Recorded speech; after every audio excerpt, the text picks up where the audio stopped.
Hello guys, welcome to my video. आज हम प्रभु के वचन सुनने वाले, लास्ट तक देखना ना भूलें। और वीडियो पसंद आए तो लाइक एंड शेयर और सब्सक्राइब और बेल आइकन को दबाना ना भूलें। 1 आयत से लेके 8 आयत तक उसमें लिखा, सच्ची दाखलता मैं हूँ, मेरा पिता किसान है। जो डाली मुझ में है और नहीं फलती उसे वह काट डालता है, और जो फलती है उसे वह छांटता है ताकि और फले। तुम तो उस वचन के कारण जो मैंने तुमसे कहा है शुद्ध हो। तुम मुझ में बने रहो और मैं तुम में। जैसे डाली यदि दाखलता में बनी ना रहे तो अपने आप से नहीं फल सकती, वैसे ही तुम भी यदि मुझ में बने ना रहो तो फल नहीं सकते। मैं दाखलता हूँ, तुम डालियाँ हो। जो मुझ में बना रहता है और मैं उसमें, वह बहुत फल फलता है, क्योंकि मुझसे अलग होकर तुम कुछ भी कर नहीं सकते। यदि कोई मुझ में बना ना रहे तो वह डाली के समान फेंक दिया जाता और सूख जाता है, और लोग उन्हें बटोर कर आग में झोंक देते हैं और वो जल जाती हैं। तुम मुझ में बने रहो और मेरा वचन तुम में बना रहे, तो जो चाहो मांगो वह तुम्हारे लिए हो जाएगा। मेरे पिता की महिमा इसी से होती है कि तुम बहुत सा फल लाओ, तब भी तुम मेरे चेले ठहरोगे। ये बात पक्की। जितना वचन ये दिखने में सिंपल और सुनने में लग रहा है, इतना है नहीं, क्योंकि आपको अभी मालूम होने वाला है। यीशु मसीह ने कहा, मेरे पिता की इच्छा ये है कि तुम फल लेके आओ। यानी पिता ये चाहता है कि जब तुम मसीह में आ जाओ तो तुम्हारी ज़िंदगी में टेस्टिमनीज हों, तुम्हारी ज़िंदगी में गवाहियाँ हों, तुम्हारी ज़िंदगी में बड़े बड़े काम हों, ताकि तुम मेरे चेले ठहरो। परमेश्वर ने कहा, मेरे पिता की महिमा इससे होती है कि तुम बहुत सा फल लाओ, और तब तुम मेरे चेले ठहरोगे। ये बात पक्की है। आप चाहे चर्च के आखिर में बैठें, चाहे फ्रंट में बैठें, आप चाहे गरीब परिवार से हैं, आप चाहे छोटे हैं बड़े हैं, कोई मायने नहीं रखता परमेश्वर के सामने। जब आप परमेश्वर में आते हैं, आप सबको एक जैसा विश्वास का कटोरा दिया जाता है, एक जैसी गवाहियाँ आपको सुनने को मिलती हैं। और बाइबल कहती है परमेश्वर ये इसलिए आपको देता है कि उसके बाद आप फलों को लेके आएँ, आपकी लाइफ में गवाहियाँ हों, आपकी लाइफ में उद्धार हो, आपकी लाइफ में हीलिंग हो, और जिस काम के लिए परमेश्वर ने आपको अपने पास बुलाया वो काम आपकी लाइफ में कंप्लीट हो। अब जो सुनने वाली बात ये है, ध्यान से, परमेश्वर ने कहा, मैं दाखलता हूँ, मेरा बाप मेरा पिता किसान है, तुम डालियाँ हो। तुम क्या हो? तुम डालियाँ हो। उसने कहा, मेरा पिता तुम्हें छांटता है। हालेलुया। क्या करता है वो तुम्हें?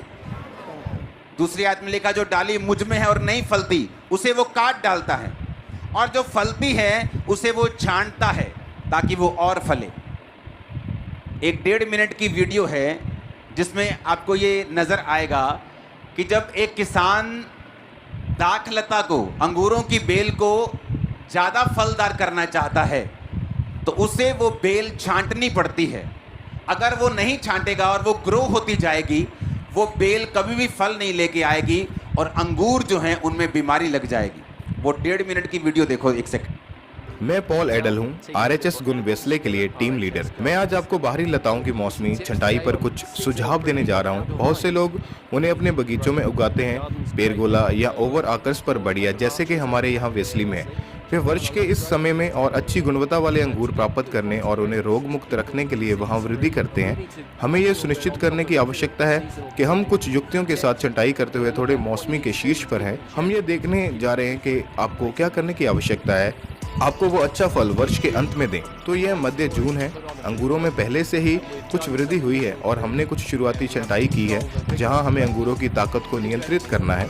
अगर हम हर जगह पत्तियों के साथ कुछ नहीं करते तो हर जगह काफ़ी पेचीदा गंदगी के साथ छूट होता है, जिससे फफूंदी लगने की संभावना बढ़ जाती है, और फिर बाद में बड़े गुच्छों पर बोटेटिस और बहुत सारे अंगूरों का उत्पादन होगा जो कि काफ़ी छोटा होगा और शायद अधिक फैला हुआ बेल होगा। तो अगले साल ये इतना उत्पादन नहीं करता है, इसलिए थोड़ी छंटाई करके हम फसल को नियंत्रित करते हैं, हम रोग की संभावना को कम करते हैं, और हम इस वर्ष अच्छे आकार के अंगूरों के साथ एक अच्छा स्वस्थ पौधा बनाते हैं। और भविष्य के वर्षों के लिए जिस तरह से हम उन्हें यहाँ उगाते हैं वह रॉड और स्पर सिस्टम पर है। इसलिए हमारे पास प्रत्येक सर्दियों में पुरानी लकड़ी की एक स्थायी छड़ होती है जो इसके साथ साथ स्पर्श बनाने के लिए वापस आ जाती है। अब हम 1 महीने पहले उस रॉड के साथ हर 10 या 15 सेंटीमीटर फैल गए हैं। हमने इसे केवल एक पार्श्व बर्स बनाने की इजाज़त दी है, और अगर ये फूल रहा था तो हमने इसे फूलों के गुच्छों से परे पत्तियों तक बढ़ने की अनुमति दी थी और फिर हमने इसे बंद कर दिया। अब हालांकि वे कुछ नई वृद्धि कर रहे हैं, कुछ द्वितीयक वृद्धि जहां से हमने उन कटों को पत्ती की धुरी से बनाया है, इसे फिर से शूट किया गया है। हमें नए अंकुर विकसित हो रहे हैं। हमें इस पार्श्व की लंबाई से अलग अलग जगहों पर आने वाले साइड शूट भी मिल रहे हैं। अब हमें जो करने की ज़रूरत है वो ये है कि हमने सुनिश्चित करना है कि पेचीदा गंदगी या अधिक फूलों की कलियों का उत्पादन ना हो। हम साइड शूट को नए विकास के केवल एक पत्ते तक छोटा करना चाहते हैं, जिसे हमने कुछ हफ्ते पहले काट दिया। इसे अच्छा और स्वस्थ रखने से आएगा और इन जोरदार लताओं पर पूरे गर्मियों में इसे कई बार दोहराएगा। उम्मीद है इन टिप्स के साथ आप अपने बगीचे में बेल से निपटने के लिए आत्मविश्वास महसूस करेंगे। इसके बजाय कई छोटे गुच्छों का उत्पादन करने के लिए इसे इतना जोरदार और ऊंचा होना बंद करें। अब आप इन सरल तकनीकों से अंगूरों के कम लेकिन बड़े गुच्छों का उत्पादन करने जा रहे हैं। आपको शरद ऋतु में आनंद लेने के लिए कुछ देना है और आने वाले कई वर्षों तक एक स्वस्थ बेल अंगूर का उत्पादन करने जा रही है। सुनो, वो क्या कह रहे हैं, वो किसान कहता अगर मैं उसको छांटूंगा नहीं तो उनमें रोग पैदा होगा और उस सही जगह के ऊपर ग्रोथ जो है वो नहीं होगी। अब जब परमेश्वर आपको अपने में लेके आता है, यीशु मसीह के एक एक जो वर्ड है, एक एक वचन वो सुनने वाला है। परमेश्वर ने कहा जब तुम मुझ में आओगे तो अगर तुम फल लेके आओगे, यानी अगर तुम्हारी जिंदगी में प्रेयर होगी, तुम्हारी जिंदगी में आत्मा के फल होंगे, प्रेम होगा, आनंद होगा, धीरज होगा, विश्वास, नम्रता, संयम, वो फल होंगे, तुम्हारी जिंदगी में फास्टिंग होगी, पवित्रताई होगी, तो उसने कहा मेरा पिता तुम्हें छांटेगा। और जब वो तुम्हें छांटेगा तो तुम्हें दुख होगा, तुम्हें लगेगा कि मेरा पिता मुझे क्यों छांट रहा है, मैं तो अच्छी तरह से चल रहा हूँ फिर भी मेरे जीवन में दुख क्यों है, मैं तो प्रार्थना भी कर रहा हूँ, मैं तो रोज़े भी रख रहा हूँ, मैं तो टाइथ भी दे रहा हूँ, मैं तो पवित्रताई में भी हूँ, लेकिन क्यों ये पेन, ये दुख मुझे छोड़ के नहीं जा रहा।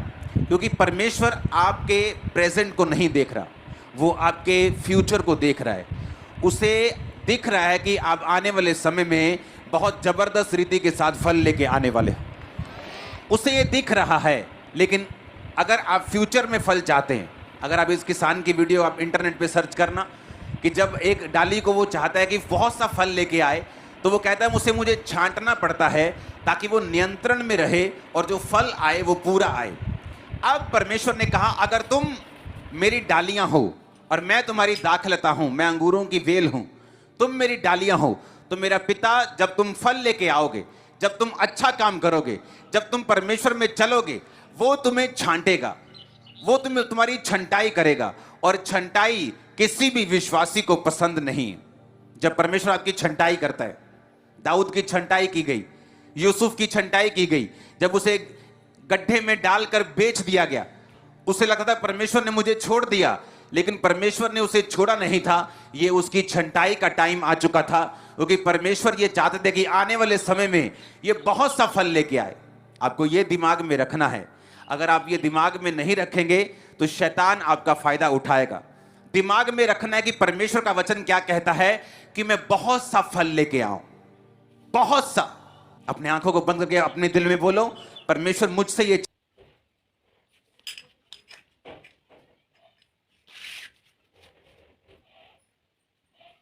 जब मेरा पिता तुम्हें छांटेगा तो तुम दुख नहीं मनाओगे। जब वो तुम्हारी प्रार्थनाओं का उत्तर तुम्हारे हिसाब से नहीं देगा, तुम दुख नहीं मनाओगे। जब वो ऐसे लोगों को तुम्हारी जिंदगी से दूर करेगा जो फ्रूटफुल नहीं है, लेकिन तुम्हारे लिए खतरनाक है, लेकिन तुम नहीं चाहते वो दूर हो, तो तुम दुख नहीं मनाओगे।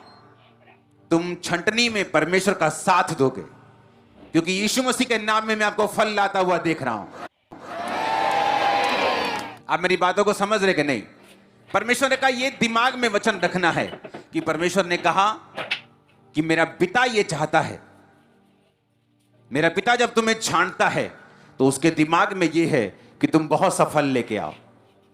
कई बार वो तुम्हें तुम्हारी बाजू में पेन देगा ताकि उस पेन के चक्कर में तुम प्रार्थना बढ़ा सको और उस प्रार्थना के जरिए तुम्हारा परिवार मसीह में आ सके। कई बार वो तुम्हें निराशा देगा ताकि इस निराशा के चक्कर में तुम परमेश्वर के और करीब हो जाओ और वो तुम्हारी जिंदगी को पूरी रीति से बदल के तुम्हारे द्वारा पूरे रिश्तेदारों को, पूरे नगर को बचा सके। उसने कहा मैं तुम्हें छांटूंगा ताकि तुम बहुत सा फल लेके आओ। जब परमेश्वर तुम्हें छांटे तो दुख नहीं मनाना। आमीन। अपने पड़ोसी को बोलो, जब परमेश्वर तुम्हारी छंटाई करे तो दुख नहीं मनाना। आमीन। ऊंची आवाज से बोलो आमीन। और नहीं फलती उसे वो काट डालता है। हालेलुया। और सूख जाता और लोग उन्हें बटोर कर आग में झोंक देते हैं और वो जल जाती है। यीशु मसीह ने क्यों नहीं कहा कि मैं आम का पेड़ हूं और तुम मेरी ब्रांचेस हो? क्योंकि यीशु मसीह का एक एक वचन इतना गहरा है, आप सोच भी नहीं सकते। आपको सोचने के लिए पवित्र आत्मा की मदद चाहिए।